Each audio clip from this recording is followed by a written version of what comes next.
Are you wondering what's going on in the real estate market in this lead up to the election? Well, I have some numbers here for you today to tell you where we have come and what we can kind of expect for the future. It's pretty much a lull. Everybody's got a little bit of the brakes on at seeing who's going to win the election in a couple of weeks. However, I have some summary points for you here. As you may have heard me talk about, sales volume is down. It's been a slow year. In fact, this year, 2024, is down 24% compared to the 10-year average. That's not the price, that is the amount of homes that is sold, the volume. Compared to 2023, we're down 5%. Our days on market is slowly creeping up.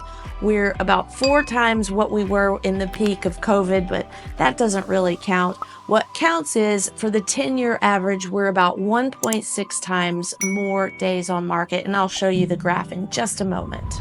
About 33% of the listings on the selling side are being withdrawn or they have expired. So sellers are having a hard time selling this year if they don't get really realistic with the market activity and the pricing of today.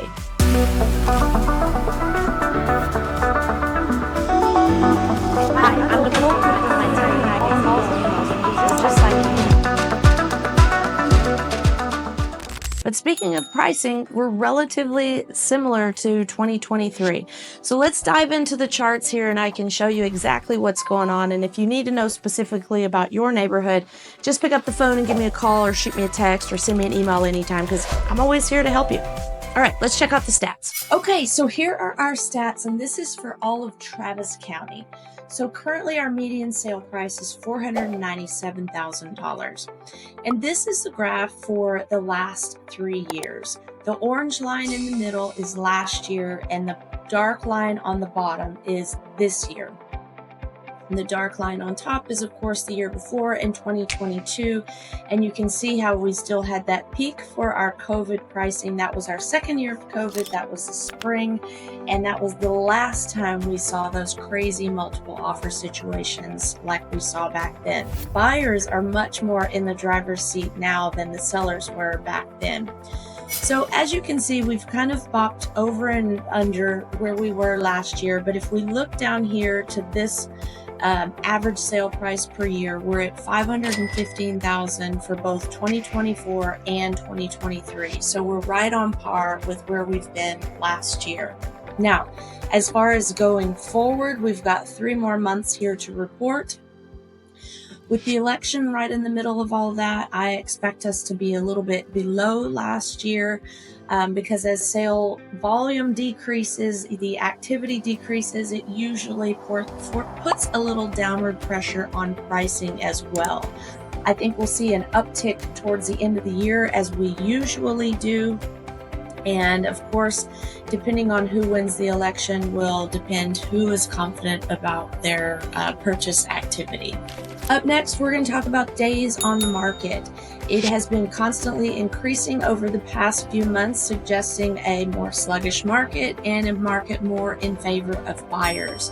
So right now in September, we were at 51 days on market for median. And if we go back to September of last year, we were only at 34 days on market for median. So we're in a much stronger position for buyers, a much weaker position for sellers compared to the exact same month last year.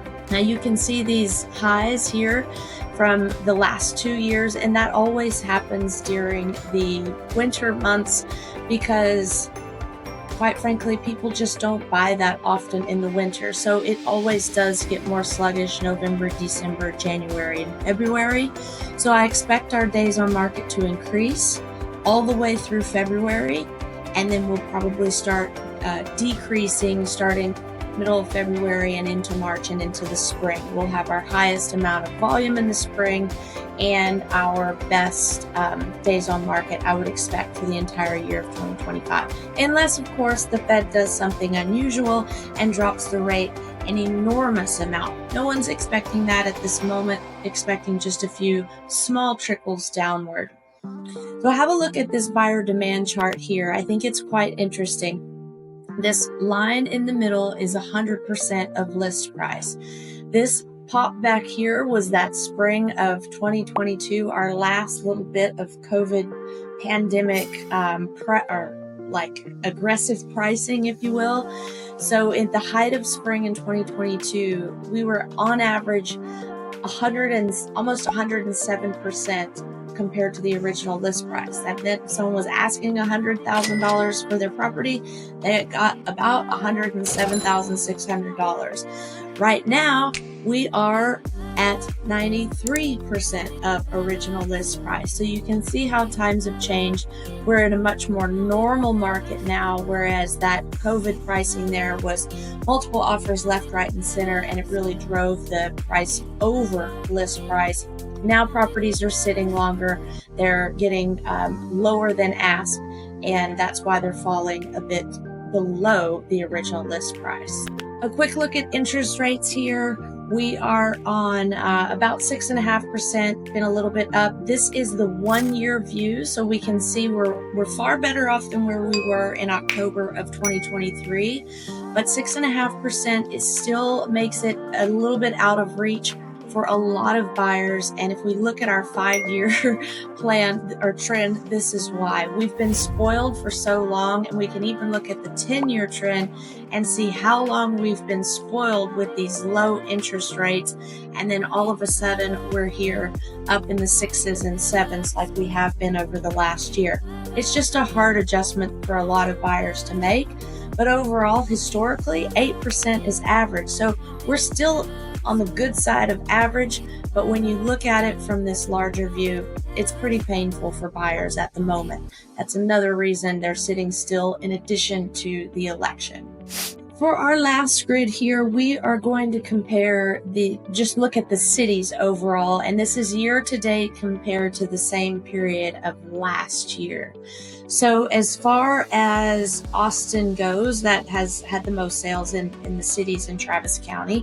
Our volume is down about 5%, like we mentioned at the beginning of the video, but our median sale price is holding very similar to last year in all of Travis County. It's currently $575,000. Georgetown is actually up. Their median sale price is up 2%. Leander is up 4%, and Hutto is up 1.5%. Most of the other cities in Travis County are down. We have Round Rock down 4.4%, Leander down, Kyle down 3.3%, Pflugerville down almost 5%, and so on and so forth. So basically, we can drill this down in whichever city you'd like. You just need to tell me in the comments below, and I will give you the exact data for your city. I hope this information has been helpful for you to determine what strategy you need help with moving forward. Some pockets are better than others, and as always, real estate is hyper local. So your neighborhood may be going one way while the county or city may be going another. So whenever you want data on your specific area, you know what to do. Just contact me, phone, text, or email anytime. I'm always available to help you make the perfect decision for your lifestyle. Until next time, be kind to yourself and others, and I can't wait to see you around town. Cheers.